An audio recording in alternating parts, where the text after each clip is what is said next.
Welcome back to the Baker Street Lantern. The pursuit on the Thames is over. Jonathan Small has been captured, and the iron chest of the Agra treasure has been recovered. But possession of the box is not the same as possession of the truth.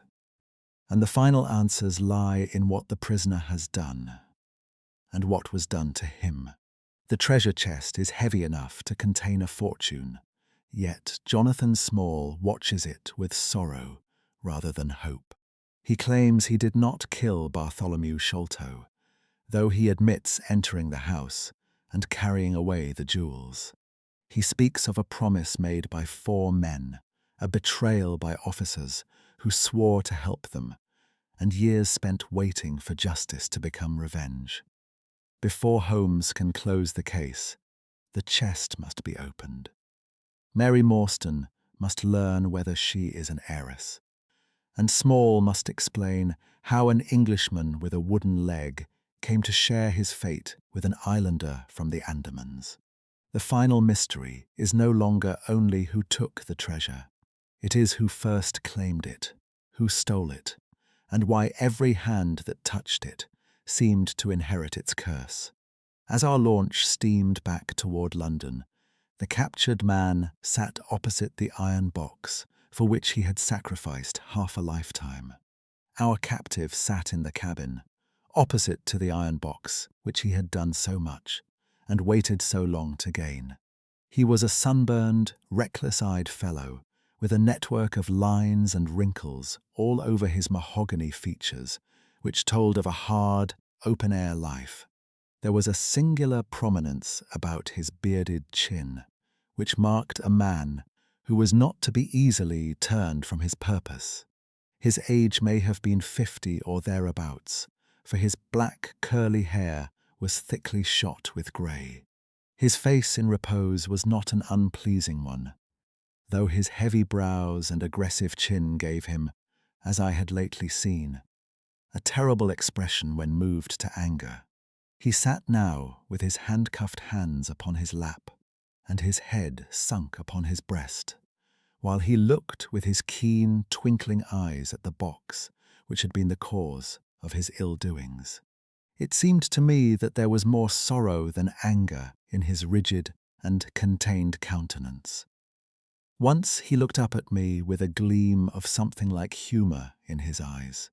"Well, Jonathan Small," said Holmes, lighting a cigar, "I am sorry that it has come to this." "And so am I, sir," he answered frankly. "I don't believe that I can swing over the job. I give you my word on the book that I never raised hand against Mr. Sholto. It was that little hellhound Tonga who shot one of his cursed darts into him. I had no part in it, sir. I was as grieved as if it had been my blood relation. I welted the little devil with the slack end of the rope for it, but it was done, and I could not undo it again."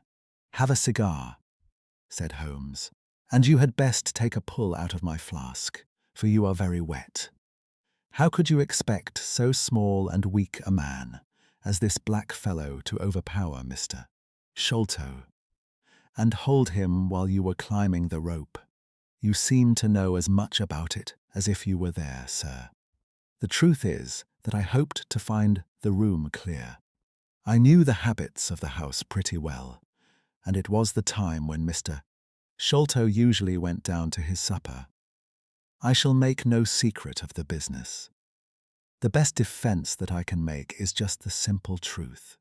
Now, if it had been the old Major, I would have swung for him with a light heart. I would have thought no more of knifing him than of smoking this cigar. But it's cursed hard that I should be lagged over this young Sholto, with whom I had no quarrel whatever. You are under the charge of Mr. Athelney Jones of Scotland Yard. He is going to bring you up to my rooms, and I shall ask you for a true account of the matter. You must make a clean breast of it, for if you do, I hope that I may be of use to you. I think I can prove that the poison acts so quickly that the man was dead before ever you reached the room. That he was, sir. I never got such a turn in my life, as when I saw him grinning at me with his head on his shoulder as I climbed through the window.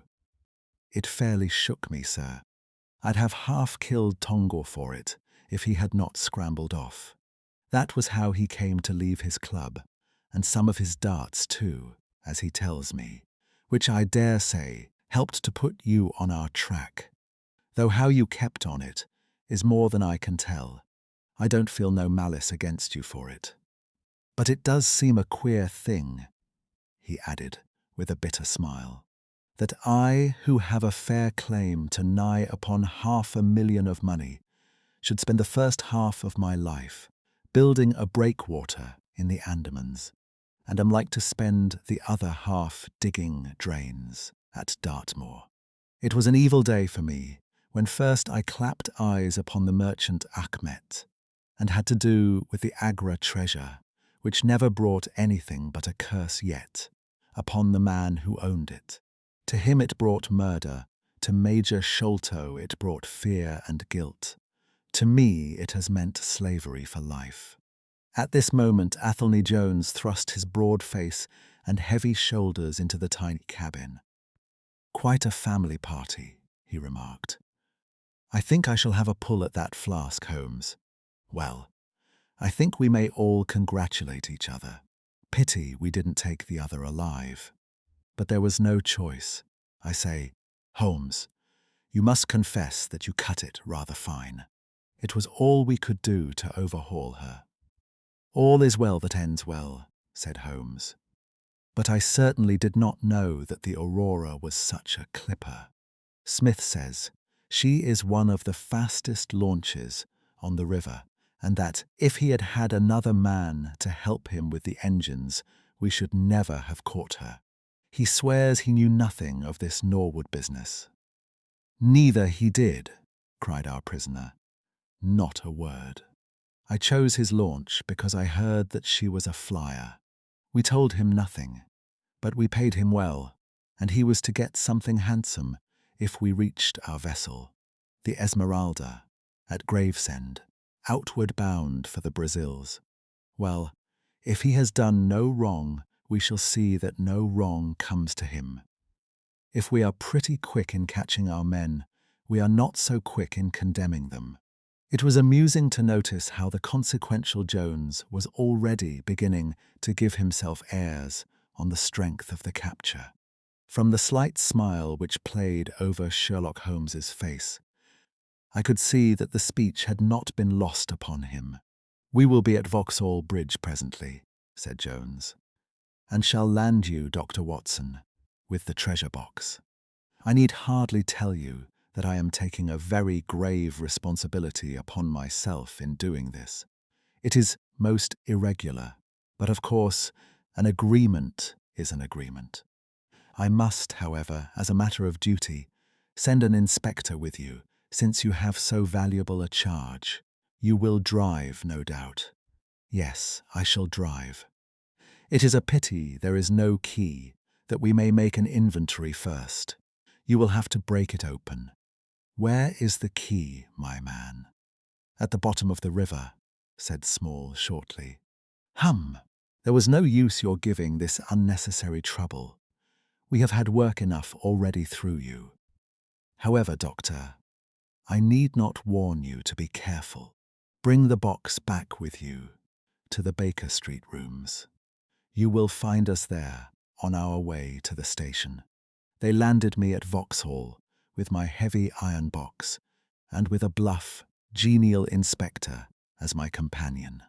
A quarter of an hour's drive brought us to Mrs. Cecil Forrester's. The servant seemed surprised at so late a visitor. Mrs. Cecil Forrester was out for the evening, she explained, and likely to be very late.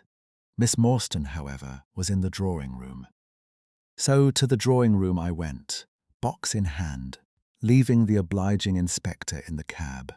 She was seated by the open window, dressed in some sort of white, diaphanous material, with a little touch of scarlet at the neck and waist. The soft light of a shaded lamp fell upon her as she leaned back in the basket chair, playing over her sweet, grave face and tinting with a dull, metallic sparkle the rich coils of her luxuriant hair. One white arm and hand drooped over the side of the chair, and her whole pose and figure spoke of an absorbing melancholy. At the sound of my footfall, she sprang to her feet, however, and a bright flush of surprise and of pleasure coloured her pale cheeks. "I heard a cab drive up," she said. "I thought that Mrs. Forrester had come back very early, but I never dreamed that it might be you. What news have you brought me?" "I have brought something better than news," said I, putting down the box upon the table and speaking jovially and boisterously, though my heart was heavy within me. "I have brought you something which is worth all the news in the world. I have brought you a fortune." She glanced at the iron box. "Is that the treasure, then?" she asked, coolly enough. "Yes, this is the great Agra treasure. Half of it is yours and half is Thaddeus Sholto's. You will have a couple of £100,000 each. Think of that. An annuity of £10,000. There will be few richer young ladies in England. Is it not glorious?"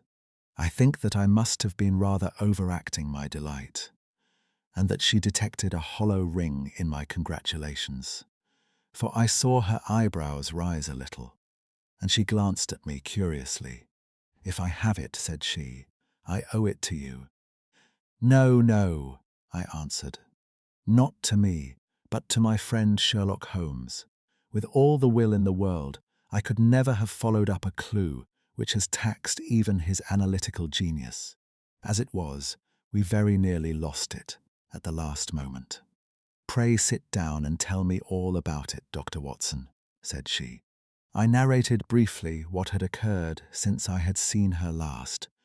Holmes's new method of search, the discovery of the Aurora, the appearance of Athelney Jones, our expedition in the evening, and the wild chase down the Thames.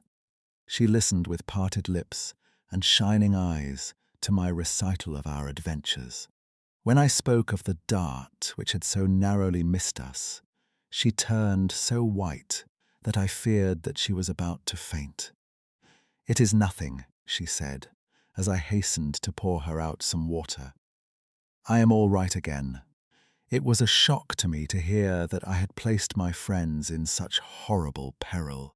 "That is all over," I answered. "It was nothing. I will tell you no more gloomy details. Let us turn to something brighter. There is the treasure. What could be brighter than that? I got leave to bring it with me, thinking that it would interest you to be the first to see it." "It would be of the greatest interest to me," she said.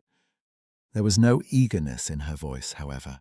It had struck her, doubtless, that it might seem ungracious upon her part to be indifferent to a prize which had cost so much to win. "What a pretty box," she said, stooping over it. "This is Indian work, I suppose?" "Yes, it is Benares metalwork." "And so heavy," she exclaimed, trying to raise it. "The box alone must be of some value. Where is the key?" "Small threw it into the Thames," I answered. "I must borrow Mrs. Forrester's poker." There was in the front a thick and broad hasp, wrought in the image of a sitting Buddha. Under this, I thrust the end of the poker and twisted it outward as a lever. The hasp sprang open with a loud snap. With trembling fingers, I flung back the lid. We both stood gazing in astonishment. The box was empty. No wonder that it was heavy. The ironwork was 2/3 of an inch thick all round. It was massive, well made and solid, like a chest constructed to carry things of great price, but not one shred or crumb of metal or jewellery lay within it. It was absolutely and completely empty. "The treasure is lost," said Miss Morstan calmly. As I listened to the words and realized what they meant, a great shadow seemed to pass from my soul. I did not know how this Agra treasure had weighed me down until now that it was finally removed. It was selfish, no doubt, disloyal, wrong, but I could realize nothing save that the golden barrier was gone from between us. "Thank God," I ejaculated from my very heart. She looked at me with a quick, questioning smile. "Why do you say that?" she asked. "Because you are within my reach again," I said, taking her hand. She did not withdraw it. "Because I love you, Mary, as truly as ever a man loved a woman. Because this treasure, these riches, sealed my lips. Now that they are gone, I can tell you how I love you. That is why I said, 'Thank God.' Then I say, 'Thank God too,'" she whispered, as I drew her to my side. Whoever had lost a treasure, I knew that night that I had gained one. A very patient man was that inspector in the cab, for it was a weary time before I rejoined him. His face clouded over when I showed him the empty box. "There goes the reward," said he gloomily. "Where there is no money, there is no pay. This night's work would have been worth a tenner each to Sam Brown and me if the treasure had been there." "Mr. Thaddeus Sholto is a rich man," I said. "He will see that you are rewarded, treasure or no." The inspector shook his head despondently, however. "It's a bad job," he repeated, "and so Mr. Athelney Jones will think." His forecast proved to be correct. For the detective looked blank enough when I got to Baker Street and showed him the empty box. They had only just arrived, Holmes, the prisoner, and he, for they had changed their plans, so far as to report themselves at a station upon the way. My companion lounged in his armchair with his usual listless expression, while Small sat stolidly opposite to him with his wooden leg cocked over his sound one. As I exhibited the empty box, he leaned back in his chair and laughed aloud. "This is your doing, Small," said Athelney Jones angrily. "Yes, I have put it away where you shall never lay hand upon it," he cried, exultantly. "It is my treasure, and if I can't have the loot, I'll take darned good care that no one else does. I tell you that no living man has any right to it, unless it is 3 men who are in the Andaman convict barracks and myself. I know now that I cannot have the use of it, and I know that they cannot. I have acted all through for them, as much as for myself. It's been the sign of 4 with us always. Well, I know that they would have had me do just what I have done, and throw the treasure into the Thames, rather than let it go to kith or kin of Sholto or of Morstan. It was not to make them rich that we did for Achmet. You'll find the treasure where the key is, and where little Tonga is. When I saw that your launch must catch us, I put the loot away in a safe place. There are no rupees for you this journey. You are deceiving us, Small," said Athelney Jones sternly. "If you had wished to throw the treasure into the Thames, it would have been easier for you to have thrown box and all. Easier for me to throw, and easier for you to recover," he answered, with a shrewd, sidelong look. "The man that was clever enough to hunt me down is clever enough to pick an iron box from the bottom of a river. Now that they are scattered over 5 miles or so, it may be a harder job. It went to my heart to do it, though. I was half mad when you came up with us. However, there's no good grieving over it.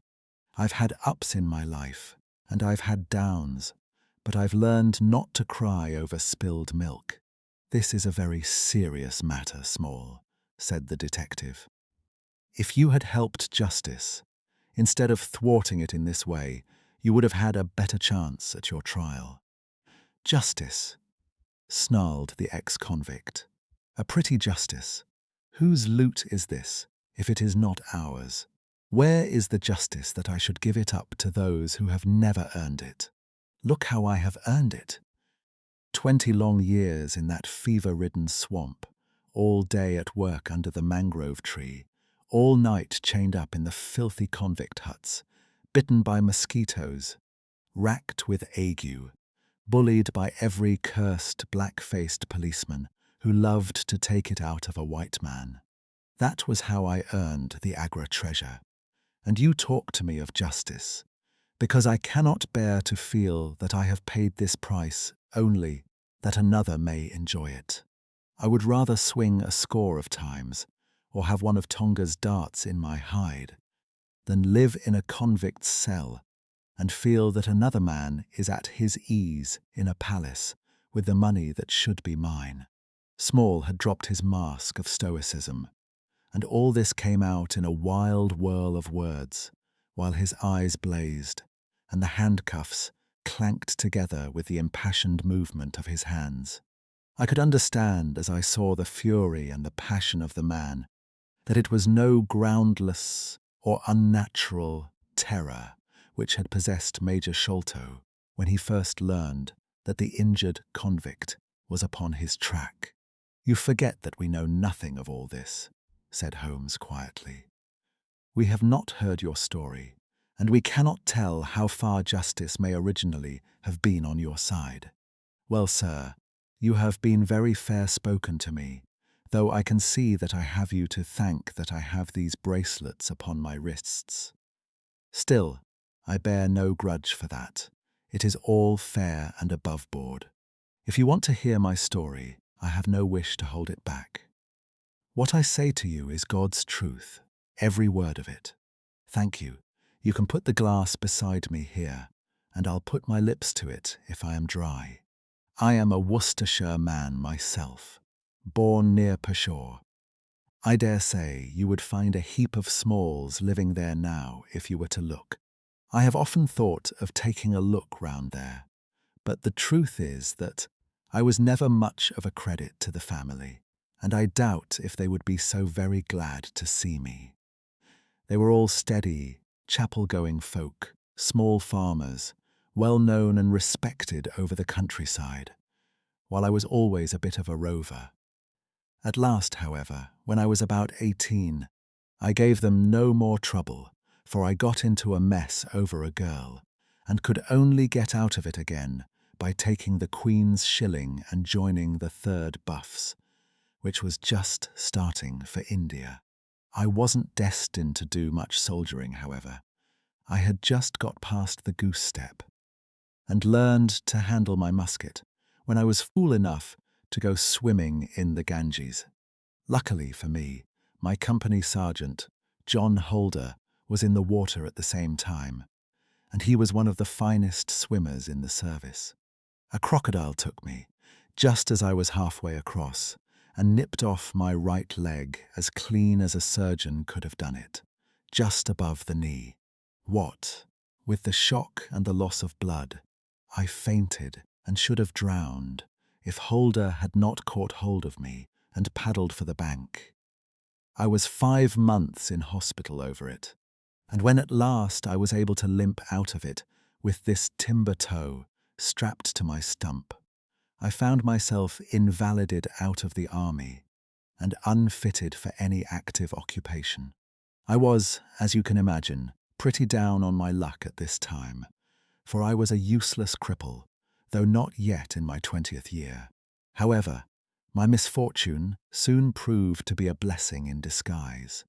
A man named Ablewhite, who had come out there as an indigo planter, wanted an overseer to look after his coolies and keep them up to their work. He happened to be a friend of our colonel's, who had taken an interest in me since the accident. To make a long story short, the colonel recommended me strongly for the post, and, as the work was mostly to be done on horseback, my leg was no great obstacle, for I had enough knee left to keep good grip on the saddle. What I had to do was to ride over the plantation, to keep an eye on the men as they worked, and to report the idlers. The pay was fair, I had comfortable quarters, and altogether I was content to spend the remainder of my life in indigo planting. Mr. Ablewhite was a kind man, and he would often drop into my little shanty and smoke a pipe with me, for white folk out there feel their hearts warm to each other, as they never do here at home. Well, I was never in luck's way long.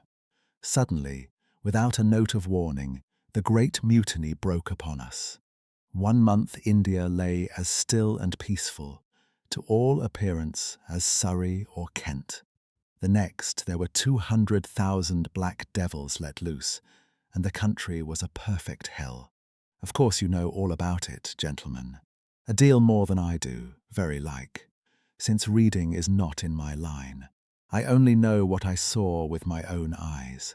Our plantation was at a place called Mutra, near the border of the northwest provinces.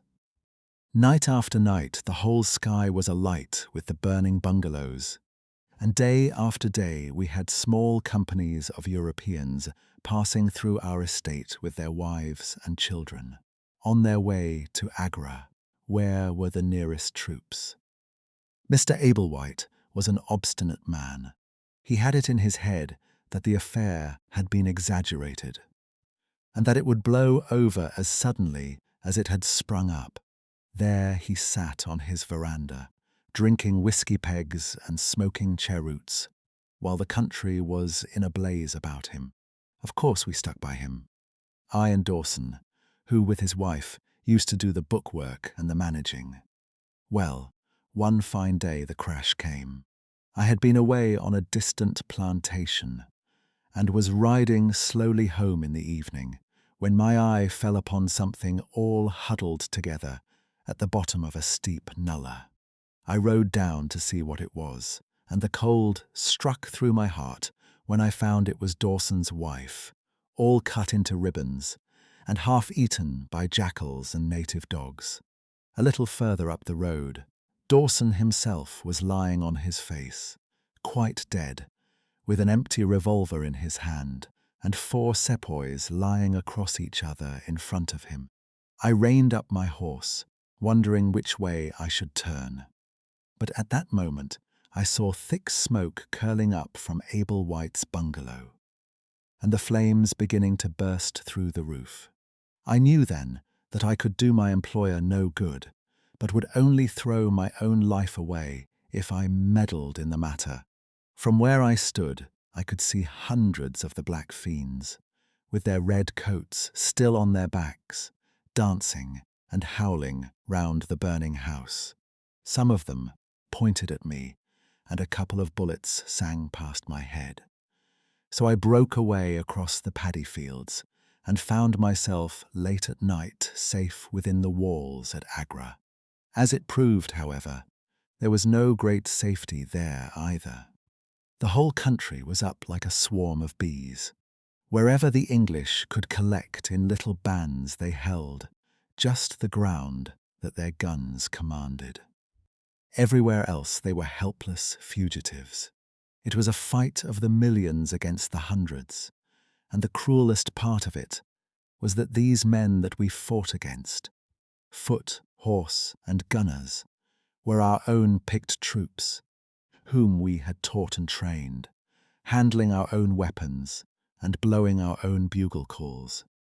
At Agra there were the 3rd Bengal Fusiliers, some Sikhs, 2 troops of horse, and a battery of artillery.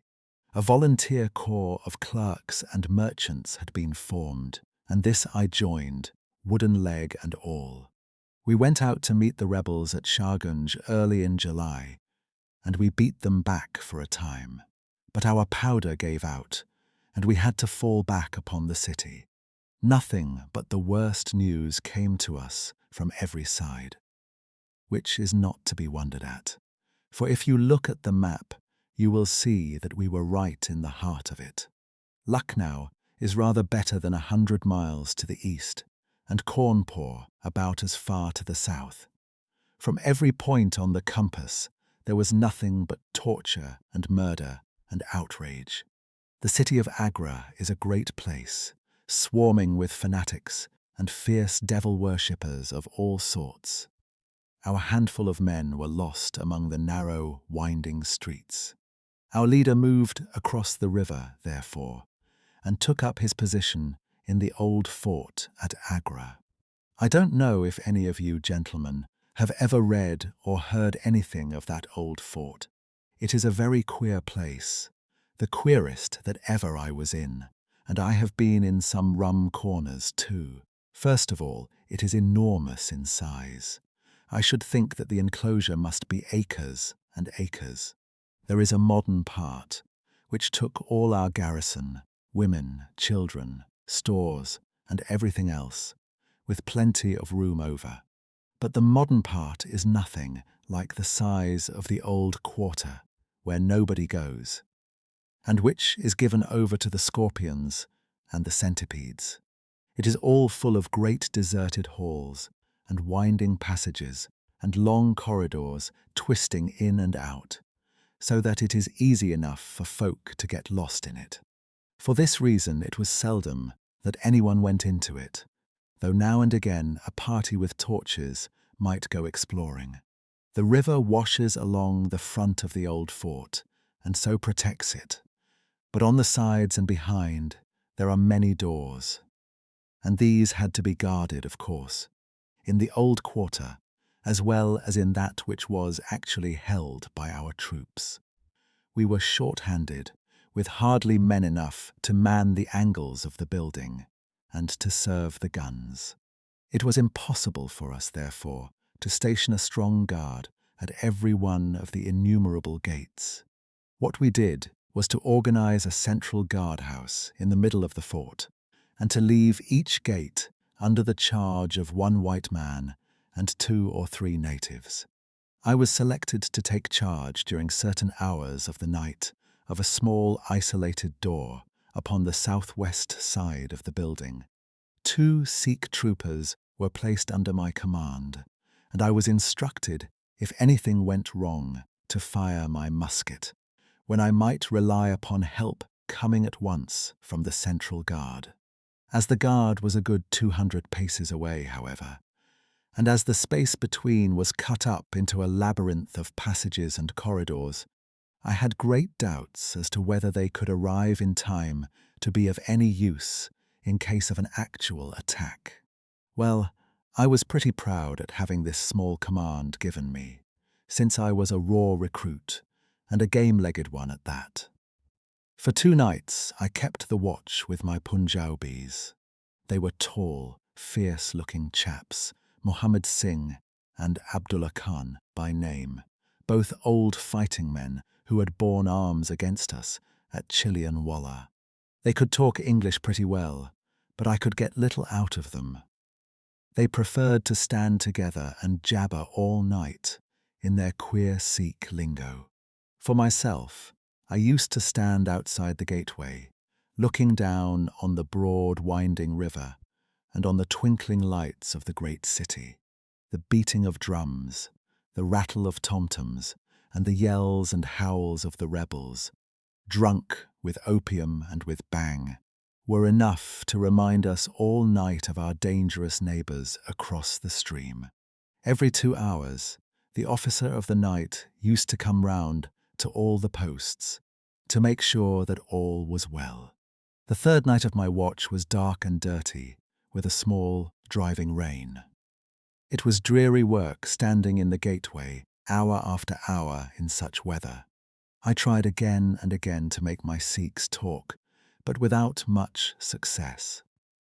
At 2 in the morning the rounds passed, and broke for a moment the weariness of the night. Finding that my companions would not be led into conversation, I took out my pipe and laid down my musket to strike the match. In an instant, the 2 Sikhs were upon me. One of them snatched my firelock up and levelled it at my head, while the other held a great knife to my throat and swore between his teeth that he would plunge it into me if I moved a step. My first thought was that these fellows were in league with the rebels, and that this was the beginning of an assault. If our door were in the hands of the sepoys, the place must fall, and the women and children be treated as they were in Cawnpore. Maybe you gentlemen think that I am just making out a case for myself, but I give you my word that when I thought of that, though I felt the point of the knife at my throat, I opened my mouth with the intention of giving a scream. If it was my last one, which might alarm the main guard. The man who held me seemed to know my thoughts, for even as I braced myself to it, he whispered, "Don't make a noise. The fort is safe enough.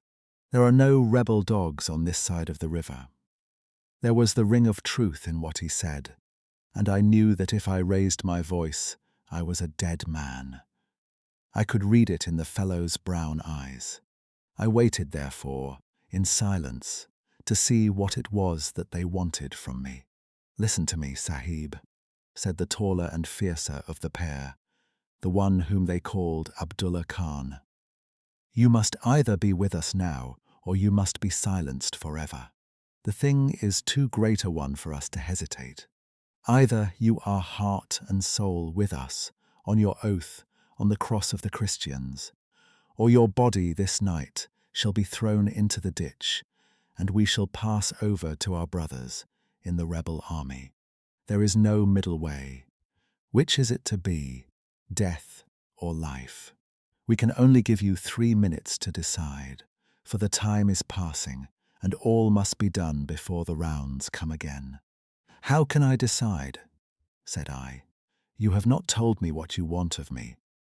But I tell you now that if it is anything against the safety of the fort, I will have no truck with it, so you can drive home your knife and welcome." "It is nothing against the fort," said he.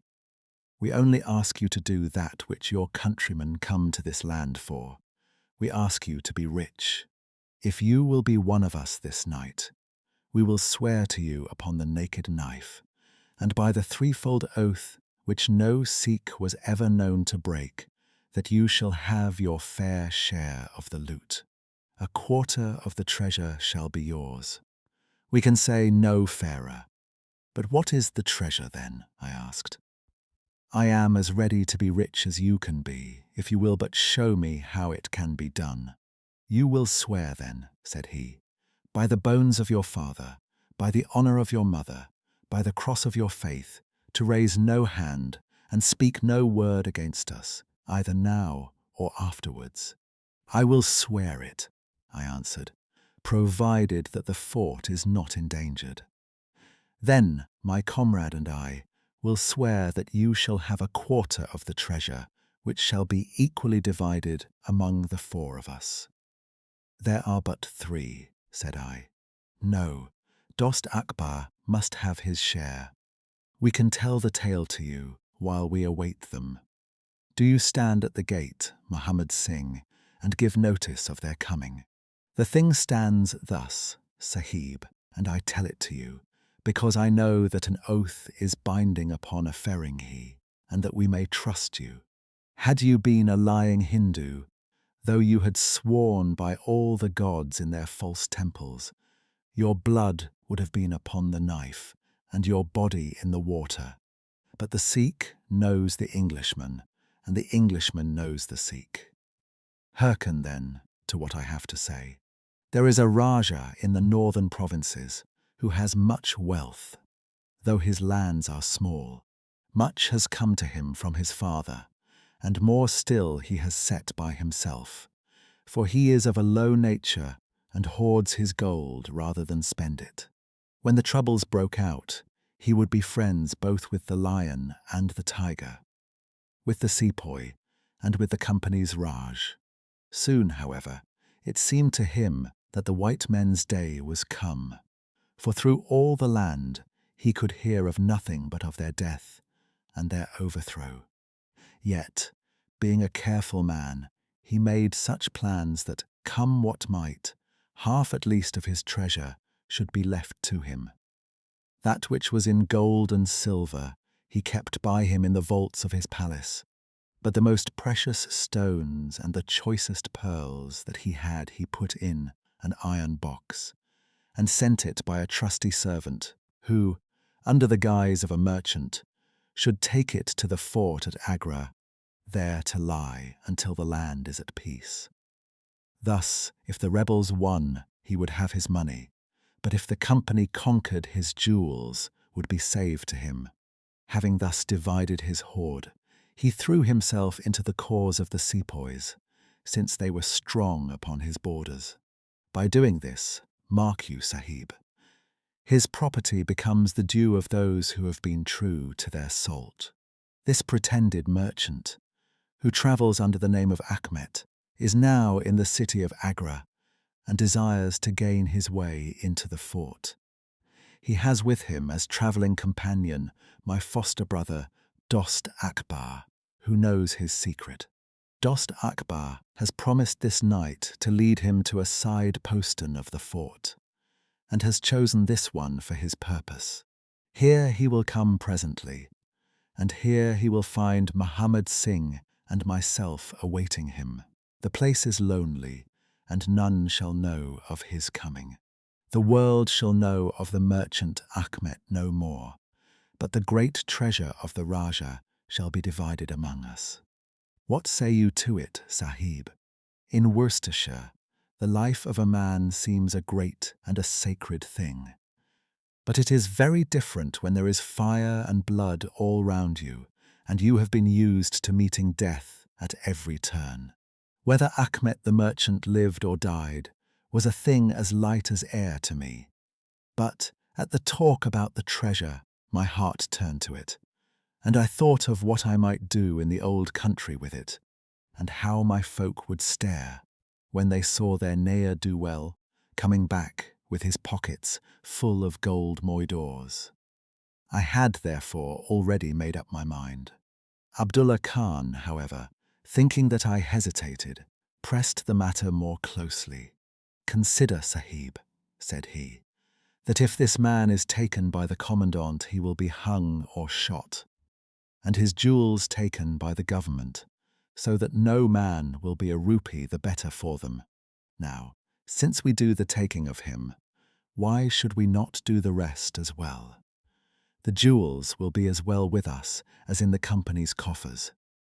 There will be enough to make every one of us rich men and great chiefs.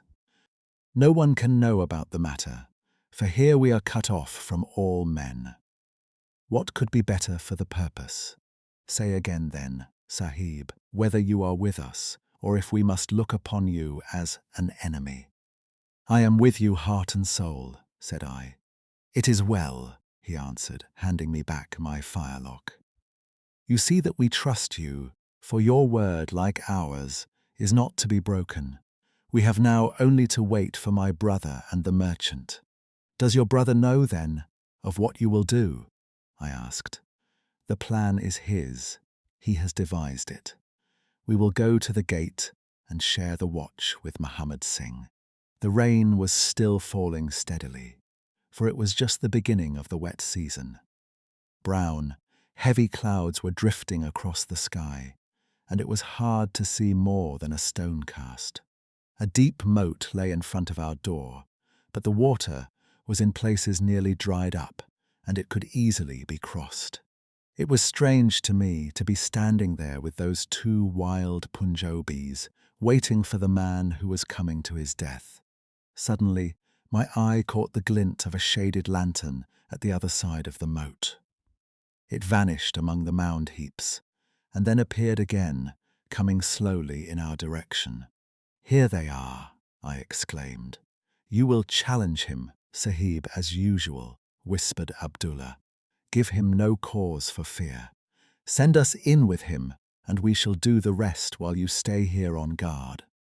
Have the lantern ready to uncover, that we may be sure that it is indeed the man."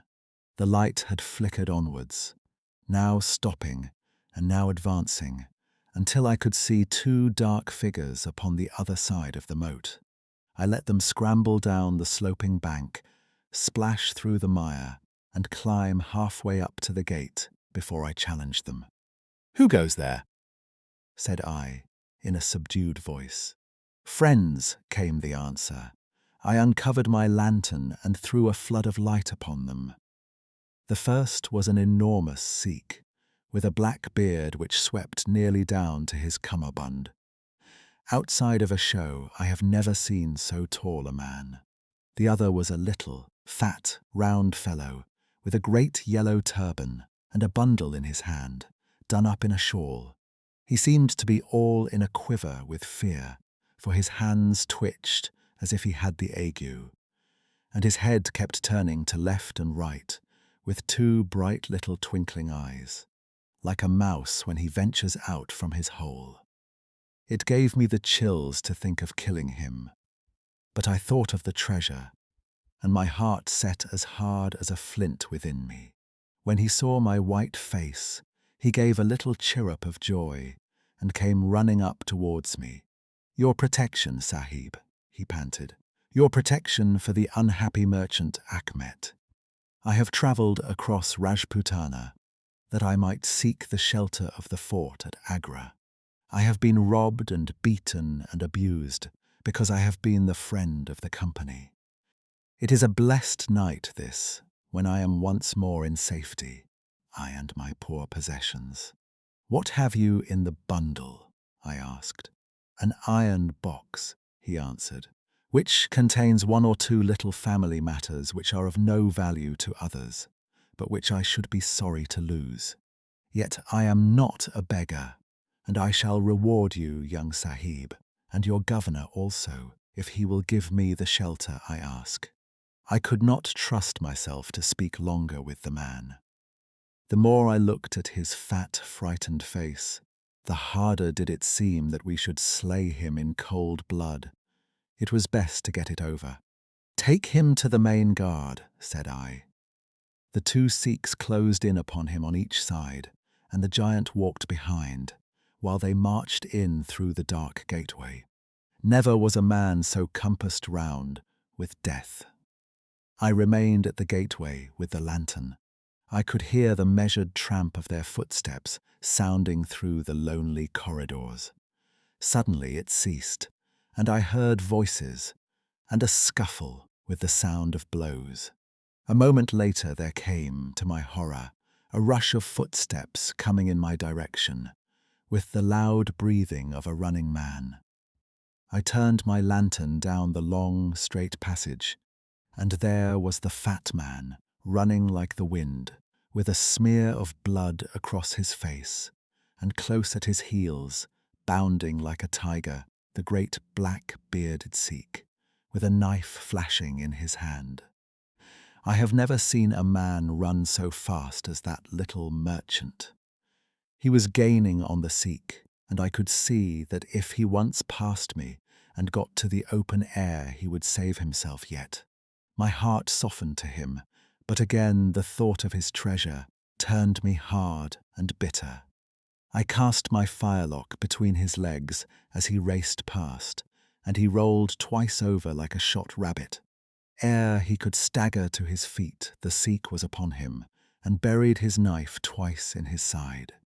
The man never uttered moan nor moved muscle, but lay where he had fallen. I think myself that he may have broken his neck with the fall. You see, gentlemen, that I am keeping my promise.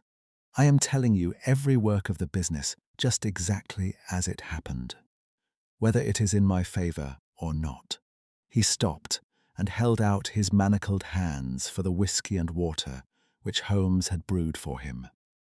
For myself, I confess that I had now conceived the utmost horror of the man, not only for this cold-blooded business in which he had been concerned, but even more for the somewhat flippant and careless way in which he narrated it.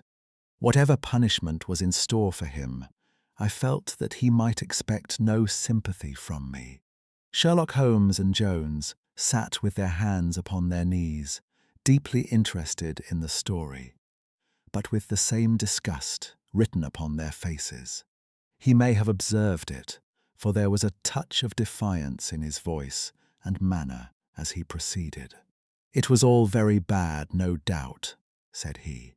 "I should like to know how many fellows in my shoes would have refused a share of this loot, when they knew that they would have their throats cut for their pains. Besides, it was my life or his when once he was in the fort. If he had got out, the whole business would come to light, and I should have been court-martialed and shot as likely as not. For people were not very lenient at a time like that." "Go on with your story," said Holmes shortly. "Well, we carried him in, Abdullah, Akbar, and I. A fine weight he was, too, for all that he was so short. Mohammed Singh was left to guard the door. We took him to a place which the Sikhs had already prepared. It was some distance off, where a winding passage leads to a great empty hall, the brick walls of which were all crumbling to pieces. The earth floor had sunk in at one place, making a natural grave. So we left Ahmet the merchant there, having first covered him over with loose bricks. This done, we all went back to the treasure. It lay where he had dropped it when he was first attacked. The box was the same which now lies open upon your table. A key was hung by a silken cord to that carved handle upon the top. We opened it, and the light of the lantern gleamed upon a collection of gems, such as I have read of and thought about when I was a little lad at Pershore. It was blinding to look upon them. When we had feasted our eyes, we took them all out and made a list of them. There were 143 diamonds of the first water, including one which has been called, I believe, the Great Mogul, and is said to be the second largest stone in existence. Then there were 97 very fine emeralds, and 170 rubies, some of which, however, were small. There were 40 carbuncles, 210 sapphires, 61 agates, and a great quantity of beryls, onyxes, cat's eyes, turquoises, and other stones, the very names of which I did not know at the time, though I have become more familiar with them since. Besides this, there were nearly 300 very fine pearls, 12 of which were set in a gold coronet.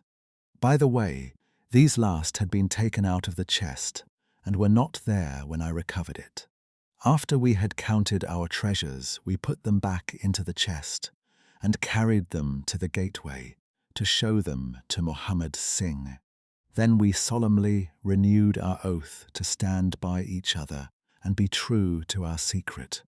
We agreed to conceal our loot in a safe place until the country should be at peace again, and then to divide it equally among ourselves. There was no use dividing it at present, for if gems of such value were found upon us, it would cause suspicion, and there was no privacy in the fort, nor any place where we could keep them. We carried the box, therefore, into the same hall where we had buried the body, and there, under certain bricks in the best preserved wall, we made a hollow and put our treasure. We made careful note of the place, and next day I drew 4 plans, one for each of us, and put the sign of the 4 of us at the bottom. For we had sworn that we should each always act for all, so that none might take advantage. That is an oath that I can put my hand to my heart and swear that I have never broken. Well, there's no use my telling you, gentlemen, what came of the Indian mutiny. After Wilson took Delhi and Sir Colin relieved Lucknow, the back of the business was broken. Fresh troops came pouring in, and Nana Sahib made himself scarce over the frontier. A flying column under Colonel Greethede came round to Agra and cleared the Pandis away from it. Peace seemed to be settling upon the country, and we 4 were beginning to hope that the time was at hand when we might safely go off with our shares of the plunder. In a moment, however, our hopes were shattered by our being arrested as the murderers of Ahmet. It came about in this way. When the Rajah put his jewels into the hands of Ahmet, he did it because he knew that he was a trusty man. They are suspicious folk in the East, however. So what does this Rajah do but take a second, even more trusty servant and set him to play the spy upon the first? This second man was ordered never to let Ahmet out of his sight, and he followed him like his shadow. He went after him that night and saw him pass through the doorway. Of course, he thought he had taken refuge in the fort and applied for admission there himself next day, but could find no trace of Achmet. This seemed to him so strange that he spoke about it to a sergeant of guides, who brought it to the ears of the commandant. A thorough search was quickly made, and the body was discovered. Thus, at the very moment that we thought that all was safe, we were all four seized and brought to trial on a charge of murder. 3 of us, because we had held the gate that night, and the 4th, because he was known to have been in the company of the murdered man. Not a word about the jewels came out at the trial, for the Rajah had been deposed and driven out of India, so no one had any particular interest in them. The murder, however, was clearly made out, and it was certain that we must all have been concerned in it. The 3 Sikhs got penal servitude for life, and I was condemned to death, though my sentence was afterwards commuted into the same as the others. It was rather a queer position that we found ourselves in then. There we were all 4 tied by the leg, and with precious little chance of ever getting out again, while we each held a secret which might have put each of us in a palace if we could only have made use of it. It was enough to make a man eat his heart out, to have to stand the kick and the cuff of every petty jack in office, to have rice to eat and water to drink, when that gorgeous fortune was ready for him outside, just waiting to be picked up. It might have driven me mad, but I was always a pretty stubborn one, so I just held on and bided my time. At last it seemed to me to have come. I was changed from Agra to Madras, and from there to Blair Island in the Andamans. There are very few white convicts at this settlement, and, as I had behaved well from the first, I soon found myself a sort of privileged person. I was given a hut in Hopetown, which is a small place on the slopes of Mount Harriet, and I was left pretty much to myself. It is a dreary, fever-stricken place, and all beyond our little clearings was infested with wild cannibal natives, who were ready enough to blow a poisoned dart at us if they saw a chance. There was digging and ditching and yam planting, and a dozen other things to be done. So we were busy enough all day, though in the evening we had a little time to ourselves. Among other things, I learned to dispense drugs for the surgeon, and picked up a smattering of his knowledge. All the time I was on the lookout for a chance of escape. But it is hundreds of miles from any other land, and there is little or no wind in those seas, so it was a terribly difficult job to get away. The surgeon, Dr. Somerton, was a fast, sporting young chap, and the other young officers would meet in his rooms of an evening and play cards. The surgery, where I used to make up my drugs, was next to his sitting room, with a small window between us. Often, if I felt lonesome, I used to turn out the lamp in the surgery, and then, standing there, I could hear their talk and watch their play. I am fond of a hand at cards myself, and it was almost as good as having one to watch the others. There was Major Sholto, Captain Morstan, and Lieutenant Bromley Brown, who were in command of the native troops, and there was the surgeon himself, and 2 or 3 prison officials, crafty old hands who played a nice, sly, safe game. A very snug little party they used to make. Well, there was one thing which very soon struck me, and that was that the soldiers used always to lose, and the civilians to win. Mind, I don't say that there was anything unfair, but so it was. These prison chaps had done little else than play cards ever since they had been at the Andamans, and they knew each other's game to a point, while the others just played to pass the time and threw their cards down anyhow. Night after night the soldiers got up poorer men, and the poorer they got, the more keen they were to play. Major Sholto was the hardest hit. He used to pay in notes and gold at first, but soon it came to notes of hand and for big sums. He sometimes would win for a few deals, just to give him heart, and then the luck would set in against him worse than ever. All day he would wander about as black as thunder, and he took to drinking a deal more than was good for him. One night he lost even more heavily than usual. I was sitting in my hut when he and Captain Morstan came stumbling along on the way to their quarters. They were bosom friends, those two, and never far apart.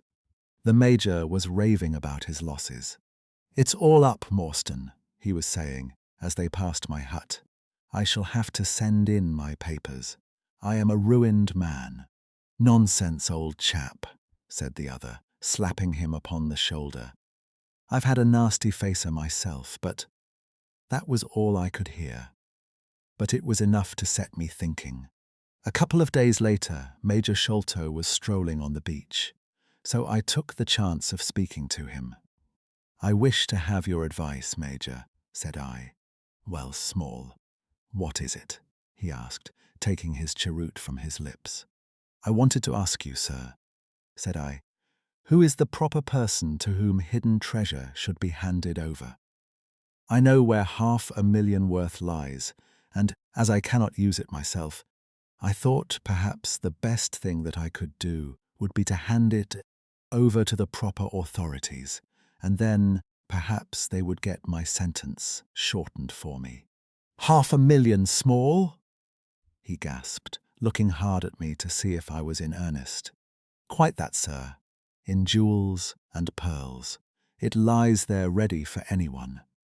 And the queer thing about it is that the real owner is outlawed and cannot hold property, so that it belongs to the first comma. To government, Small," he stammered. "To government." But he said it in a halting fashion, and I knew in my heart that I had got him. "You think then, sir, that I should give the information to the Governor-General?" said I quietly. "Well, well, you must not do anything rash, or that you might repent. Let me hear all about it, Small. Give me the facts." I told him the whole story, with small changes so that he could not identify the places. When I had finished, he stood stock still and full of thought. I could see by the twitch of his lip that there was a struggle going on within him. "This is a very important matter, Small," he said at last. "You must not say a word to anyone about it, and I shall see you again soon." 2 nights later, he and his friend, Captain Morstan, came to my hut in the dead of the night with a lantern. "I want you just to let Captain Morstan hear that story from your own lips, Small," said he. I repeated it as I had told it before. "It rings true, eh?" said he. "It's good enough to act upon." Captain Morstan nodded. "Look here, Small," said the Major. "We have been talking it over, my friend here and I, and we have come to the conclusion that this secret of yours is hardly a government matter, after all, but is a private concern of your own, which of course you have the power of disposing of as you think best. Now, the question is, what price would you ask for it? We might be inclined to take it up, and at least look into it if we could agree as to terms." He tried to speak in a cool, careless way, but his eyes were shining with excitement and greed. "Why, as to that, gentlemen," I answered, trying also to be cool, but feeling as excited as he did, "there is only one bargain which a man in my position can make. I shall want you to help me to my freedom, and to help my 3 companions to theirs. We shall then take you into partnership, and give you a 5th share to divide between you." "Hum," said he, "a 5th share, that is not very tempting." "It would come to 50,000 apiece," said I. "But how can we gain your freedom? You know very well that you ask an impossibility." "Nothing of the sort," I answered. "I have thought it all out to the last detail. The only bar to our escape is that we can get no boat fit for the voyage, and no provisions to last us for so long a time. There are plenty of little yachts and yawls at Calcutta or Madras, which would serve our turn well. Do you bring one over? We shall engage to get aboard her by night, and if you will drop us on any part of the Indian coast, you will have done your part of the bargain."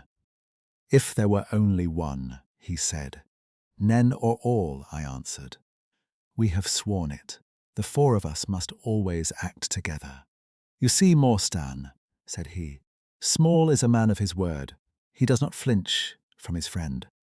I think we may very well trust him." "It's a dirty business," the other answered. "Yet, as you say, the money would save our commissions handsomely." "Well, Small," said the Major, "we must, I suppose, try and meet you. We must first, of course, test the truth of your story. Tell me where the box is hid, and I shall get leave of absence and go back to India in the monthly relief boat to inquire into the affair." "Not so fast," said I, growing colder as he got hot. "I must have the consent of my 3 comrades. I tell you that it is 4 or none with us." "Nonsense," he broke in. "What have 3 black fellows to do with our agreement?" "Black or blue," said I. "They are in with me, and we all go together." Well, the matter ended by a second meeting, at which Muhammad Singh, Abdullah Khan, and Dost Akbar were all present. We talked the matter over again, and at last we came to an arrangement. We were to provide both the officers with charts of the part of the Agra fort and mark the place in the wall where the treasure was hid. Major Sholto was to go to India to test our story. If he found the box, he was to leave it there, to send out a small yacht provisioned for a voyage, which was to lie off Rutland Island, and to which we were to make our way, and finally to return to his duties. Captain Morstan was then to apply for leave of absence, to meet us at Agra, and there we were, to have a final division of the treasure, he taking the Major's share as well as his own. All this we sealed by the most solemn oaths that the mind could think or the lips utter. I sat up all night with paper and ink, and by the morning I had the 2 charts all ready, signed with the sign of 4, that is of Abdullah, Akbar, Muhammad, and myself. Well, gentlemen, I weary you with my long story, and I know that my friend Mr. Jones is impatient to get me safely stowed in Choki. I'll make it as short as I can. The villain Sholto went off to India, but he never came back again. Captain Morstan showed me his name among a list of passengers in one of the mail boats very shortly afterwards. His uncle had died, leaving him a fortune, and he had left the army. Yet he could stoop to treat 5 men as he had treated us. Morstan went over to Agra shortly afterwards, and found, as we expected, that the treasure was indeed gone. The scoundrel had stolen it all, without carrying out one of the conditions on which we had sold him the secret. From that day I lived only for vengeance. I thought of it by day, and I nursed it by night. It became an overpowering, absorbing passion with me. I cared nothing for the law, nothing for the gallows. To escape, to track down Sholto, to have my hand upon his throat, that was my one thought. Even the Agra treasure had come to be a smaller thing in my mind than the slaying of Sholto. Well, I have set my mind on many things in this life, and never one which I did not carry out. But it was weary years before my time came. I have told you that I had picked up something of medicine. One day when Dr. Somerton was down with a fever, a little Andaman islander was picked up by a convict gang in the woods. He was sick to death and had gone to a lonely place to die. I took him in hand, though he was as venomous as a young snake, and after a couple of months I got him all right and able to walk. He took a kind of fancy to me then, and would hardly go back to his woods, but was always hanging about my hut. I learned a little of his lingo from him, and this made him all the fonder of me. Tonga, for that was his name, was a fine boatman, and owned a big, roomy canoe of his own. When I found that he was devoted to me and would do anything to serve me, I saw my chance of escape. I talked it over with him. He was to bring his boat round on a certain night to an old wharf which was never guarded, and there he was to pick me up. I gave him directions to have several gourds of water and a lot of yams, coconuts, and sweet potatoes. He was staunch and true, was little Tonga. No man ever had a more faithful mate. At the night named, he had his boat at the wharf. As it chanced, however, there was one of the convict guard down there, a vile Pathan, who had never missed a chance of insulting and injuring me. I had always vowed vengeance, and now I had my chance. It was as if fate had placed him in my way, that I might pay my debt before I left the island. He stood on the bank with his back to me, and his carbine on his shoulder. I looked about for a stone to beat out his brains with, but none could I see. Then a queer thought came into my head, and showed me where I could lay my hand on a weapon. I sat down in the darkness and unstrapped my wooden leg. With 3 long hops, I was on him. He put his carbine to his shoulder, but I struck him full and knocked the whole front of his skull in. You can see the split in the wood now where I hit him. We both went down together, for I could not keep my balance, but when I got up, I found him still lying quiet enough. I made for the boat, and in an hour we were well out at sea. Tonga had brought all his earthly possessions with him, his arms and his gods. Among other things, he had a long bamboo spear and some Andaman coconut matting, with which I made a sort of sail. For 10 days we were beating about, trusting to luck, and on the 11th we were picked up by a trader which was going from Singapore to Jeddah, with a cargo of Malay pilgrims. They were a rum crowd, and Tonga and I soon managed to settle down among them. They had one very good quality. They let you alone and asked no questions. Well, if I were to tell you all the adventures that my little chum and I went through, you would not thank me, for I would have you here until the sun was shining. Here and there we drifted about the world, something always turning up to keep us from London. All the time, however, I never lost sight of my purpose. I would dream of Sholto at night. 100 times I have killed him in my sleep. At last, however, some 3 or 4 years ago, we found ourselves in England. I had no great difficulty in finding where Sholto lived, and I set to work to discover whether he had realized the treasure, or if he still had it. I made friends with someone who could help me. I name no names, for I don't want to get anyone else in a hole, and I soon found that he still had the jewels. Then I tried to get at him in many ways, but he was pretty sly and had always 2 prize fighters, besides his sons and his Khitmutgar, on guard over him. One day, however, I got word that he was dying. I hurried at once to the garden, mad that he should slip out of my clutches like that, and, looking through the window, I saw him lying in his bed, with his sons on each side of him. I'd have come through and taken my chance with the 3 of them. Only even as I looked at him, his jaw dropped, and I knew that he was gone.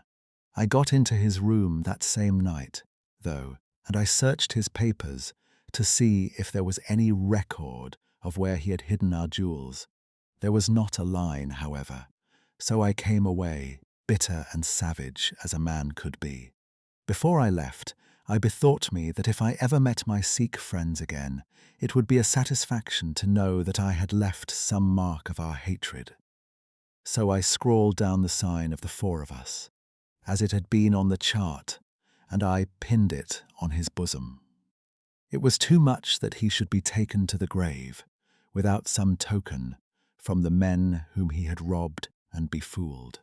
We earned a living at this time by my exhibiting poor Tonga at fairs and other such places as the islander. He would eat raw meat and dance his war dance. So we always had a hatful of pennies after a day's work. I still heard all the news from Pondicherry Lodge, and for some years there was no news to hear, except that they were hunting for the treasure. At last, however, came what we had waited for so long.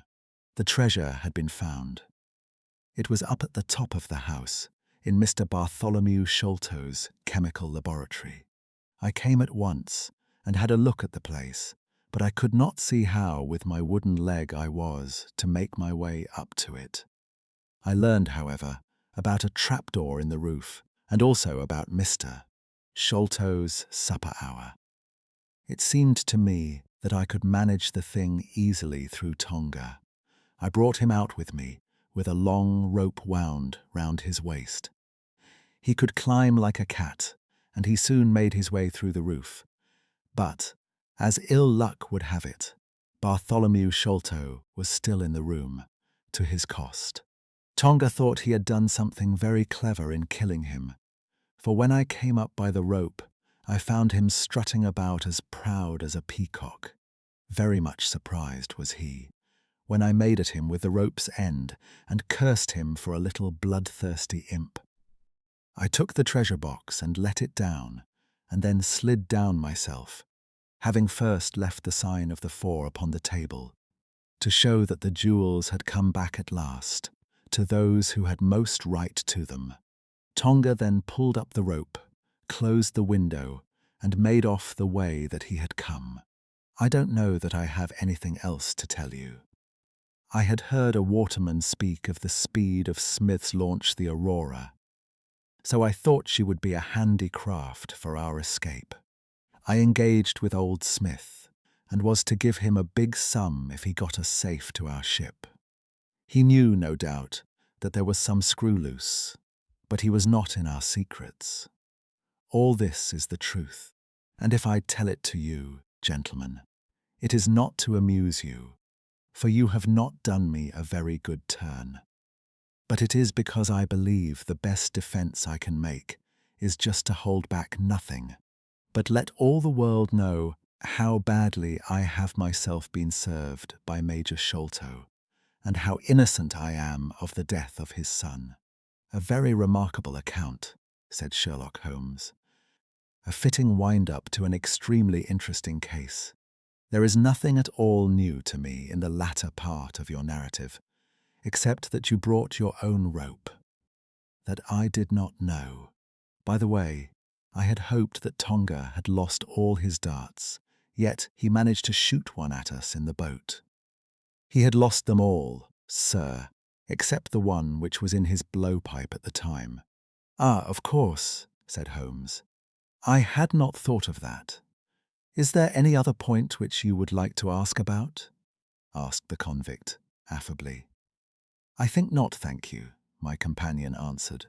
Well, Holmes, said Athelney Jones, you are a man to be humoured, and we all know that you are a connoisseur of crime, but duty is duty. And I have gone rather far in doing what you and your friend asked me. I shall feel more at ease when we have our storyteller here, safe under lock and key. The cab still waits, and there are 2 inspectors downstairs. I am much obliged to you, both for your assistance. Of course you will be wanted at the trial. Good night to you. Good night, gentlemen both, said Jonathan Small. You first, Small, remarked the wary Jones as they left the room. I'll take particular care that you don't club me with your wooden leg, whatever you may have done to the gentleman at the Andaman Isles. Well, and there is the end of our little drama, I remarked, after we had sat some time smoking in silence. I fear that it may be the last investigation in which I shall have the chance of studying your methods. Miss Morstan has done me the honour to accept me as a husband in prospective. He gave a most dismal groan. I feared as much, said he. I really cannot congratulate you. I was a little hurt. "Have you any reason to be dissatisfied with my choice?" I asked. "Not at all. I think she is one of the most charming young ladies I ever met, and might have been most useful in such work as we have been doing. She had a decided genius that way. Witness the way in which she preserved that Agra plan from all the other papers of her father. But love is an emotional thing, and whatever is emotional is opposed to that true, cold reason which I place above all things. I should never marry myself, lest I bias my judgment. I trust," said I, laughing, "that my judgment may survive the ordeal. But you look weary. Yes, the reaction is already upon me. I shall be as limp as a rag for a week." "Strange," said I. "How terms of what, in another man, I should call laziness, alternate with your fits of splendid energy and vigour."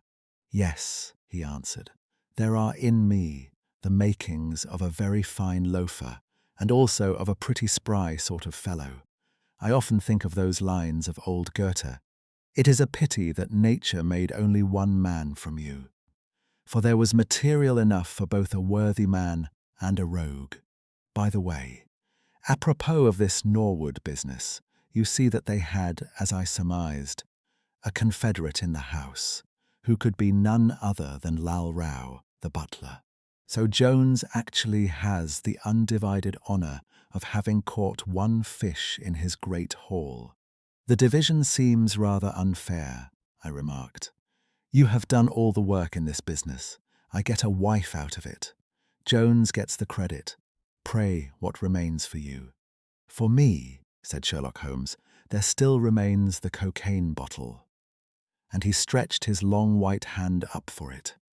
"Conclusion and lessons for today. The sign of the four shows how greed can imprison a person long before any court passes judgment. Major Sholto's decision to hide the truth protected neither his family nor his fortune. It allowed fear and guilt to shape the lives of everyone around him. Jonathan Small's grievance began with betrayal, but his pursuit of revenge drew him into further wrongdoing and cost him the freedom he had spent years seeking. Holmes succeeds because he separates observable facts from confident assumptions, while Athelney Jones repeatedly mistakes suspicion for proof.